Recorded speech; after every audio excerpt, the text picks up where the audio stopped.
ఐటీలో ఎంట్రీ కావాలా? Trainee software engineer గా అజా కోడింగ్ ట్యూటర్ లో 2 వీక్స్ ట్రయల్ పీరియడ్ లో వెంటనే చేరండి. Hello my dear friends, welcome to Suman education TV. నేను మీ కర్ణాటి అశోక్ చక్రవర్తి. ఫార్మల్ అండ్ ఇన్ఫార్మల్ కమ్యూనికేషన్ అని మనం చూస్తున్నాం. ఫార్మల్ అండ్ ఇన్ఫార్మల్ కమ్యూనికేషన్కి డిఫరెన్స్ ఏంటి, మరి ఫార్మల్ క్వశ్చన్ అడిగితే ఏంటి, ఇన్ఫార్మల్ క్వశ్చన్ అడిగితే ఏంటి, ఎలా అడగాలి అది అనేది నేను ఇంతకుముందు ఒకటి జస్ట్ వీడియోలో ఒకే ఒక సెంటెన్స్ చెప్పాను. కానీ my dear friends, WH questions ఎన్నో ఉన్నాయి. మరి ఆ WH క్వశ్చన్స్ అన్నీ అడగడము ఫార్మల్గా కూడా అడగవచ్చు. This is completely clear. ఇప్పుడు చూడండి, సింపుల్గా మనం అన్నామనుకోండి, హూ ఆర్ యు అన్నాను. హూ ఆర్ యు అంటే నువ్వు ఎవరు అని డైరెక్ట్గా క్వశ్చన్ వస్తుంది ఇక్కడ. కానీ మనం దీన్నే మంచి మర్యాదగా కూడా అడగచ్చు. హూ ఆర్ యు అంటే ఏంటి, డైరెక్ట్గా నువ్వు ఎవరు అని. కానీ మనము could you please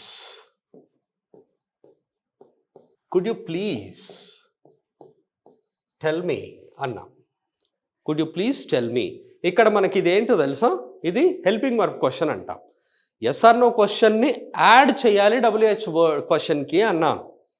I told you helping verb question should be added to the WH question, but there should be some changes.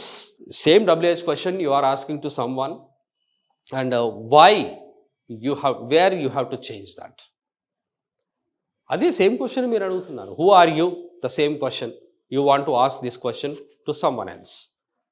Who are you అని అడగాలి. కానీ I told you take some helping verb question. Yes or no క్వశ్చన్ని add చేయండి. మీరు WH క్వశ్చన్కి yes or no question add చేశారనుకోండి, అప్పుడు మర్యాదగా అవుతుంది. కానీ చేంజ్ చేయాల్సింది ఏంటో తెలుసా, you have to change these two. This is verb and this is subject. You know already, ఇది వర్బ్, ఇది సబ్జెక్ట్. కానీ మీరు ఇక్కడ రాసినప్పుడు ఏమవుతుందంటే, could you please tell me who అన్నాను. Who, I'm writing exactly that. Who you are. ఇప్పుడు complete అయిపోయింది.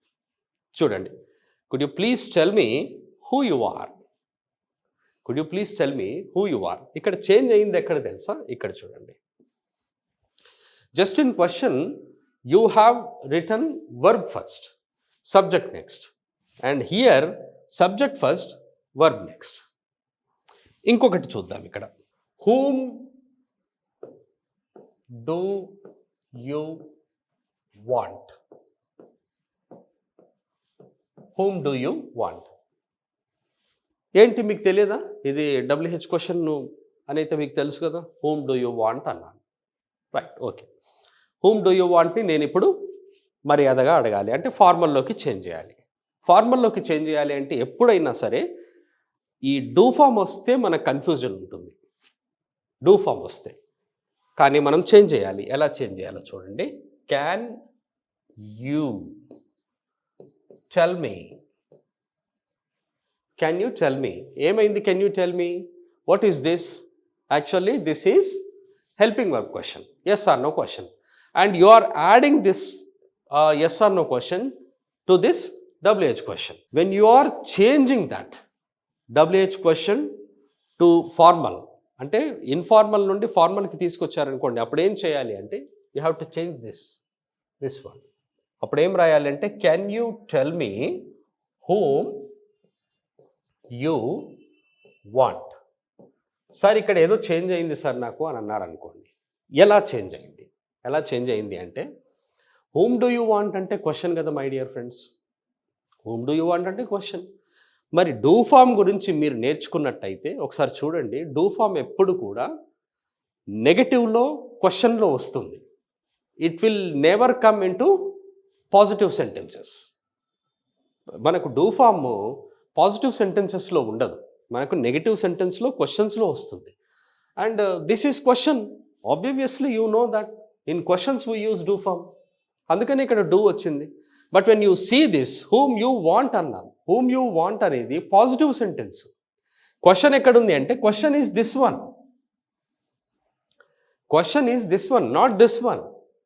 ఇది క్వశ్చన్ కాదు కాబట్టి do is removed here. Do అనేది ఇక్కడ రిమూవ్ అయిపోతుంది. మీరు అదర్ వర్డ్స్ రాయొచ్చు. Other helping verbs are always used in positives, negatives, H questions, double H questions. When you are writing the sentences with do form అనేది మనకు నెగటివ్లో క్వశ్చన్స్లోనే వస్తుందన్నమాట. మనకు అది పాజిటివ్లో రాదు. సరే, ఒక ఎగ్జాంపుల్ ఇంకొకటి చూడండి, మీకే తెలుస్తుంది చూడండి. Right, where does she go daily అన్నాం, వేర్ డస్ షీ గో అన్నాం. You just tell me, is this a question or an answer? ఇది క్వశ్చనా ఆన్సరా? ఇది క్వశ్చన్ అని మీకు తెలుసు. మరి నేను చెప్పాను కదా, మనకు డూ ఫామ్ వర్డ్స్ క్వశ్చన్స్లో వస్తాయి, నెగటివ్స్లో వస్తాయి, పాజిటివ్లో రావు అన్నాను. ఇది క్వశ్చన్ కాబట్టే వచ్చింది. అక్కడ ఎక్కడుంది చూడండి, ఇది డస్ వచ్చింది. And I have to ask this question with helping verb question. అంటే I should ask this informal question formally. నేను ఫార్మల్గా అడగాలి అంటే I should take some helping verb question. Helping verb question నేనేం తీసుకోవాలి? May I ask you, may I ask you అన్నాను. ఇది helping verb question అవునా కాదా చూడండి. మే ఐ ఆస్క్ యూ అన్నాను. రైట్, క్వశ్చన్ ఇక్కడ వచ్చేసింది. మళ్ళీ మనకు క్వశ్చన్ రాదు. You should not make this, you should not right this as it is. అది ఎలా ఉందో అలా రాయొద్దు. మీరు దాన్ని పాజిటివ్ సెంటెన్స్లోకి చేయాలి. అండ్ పాజిటివ్ సెంటెన్స్లోకి చేస్తే మనకు డస్ రిమూవ్ అయిపోతుంది. And you have to write the sentence. వేర్కి వేర్ తీసుకుందాం. Where, may I ask you where, చూడండి, వేర్ షీ గోస్ డైలీ. చూడండి ఎలా అయిందో. ఎక్కడుంది చూడండి, డస్ అనేది వచ్చిందా నెక్స్ట్ సెంటెన్స్లో? Have you seen does in the next sentence? No. ఎందుకో లేదు అంటే ఇది పాజిటివ్ సెంటెన్స్ మీకు. మరి క్వశ్చన్ మార్క్ ఎందుకు వచ్చింది అంటే this is question, not this one.